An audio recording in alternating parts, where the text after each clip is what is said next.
Біз робот техникасы, компьютерлік модельдеу, программалау тілдері бойынша арнайы курстар оқимыз.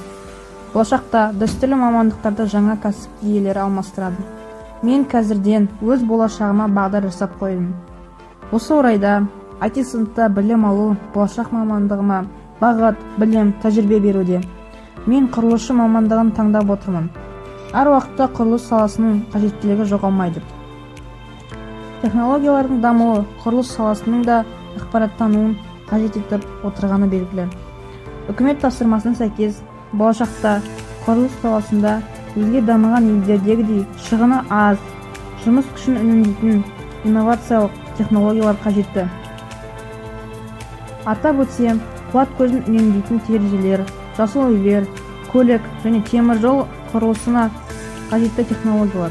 Қазіргі уақытта мен көпір құрылысының жаңаша технологиялары, құрылыс материалдарының жаңа түрлерін пайдалану және құрылыстың тиімділігін арттыратын, шығындарды қысқартатын технологиялар айрықша қызықтырады.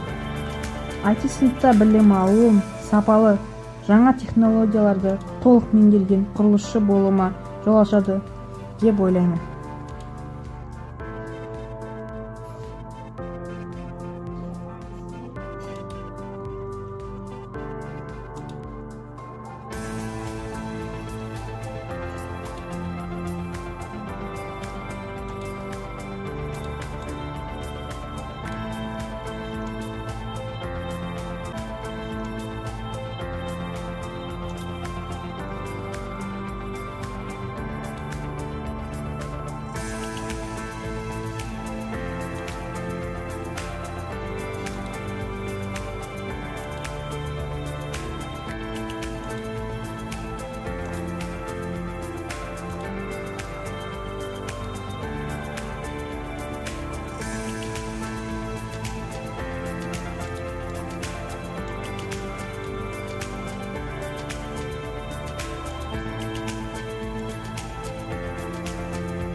Мен Мұхаммед Асылжан, Манчук Мәметов атындағы номер 27-ші физика-математика бағытындағы мектеп лицейінің IT сынып оқушысы.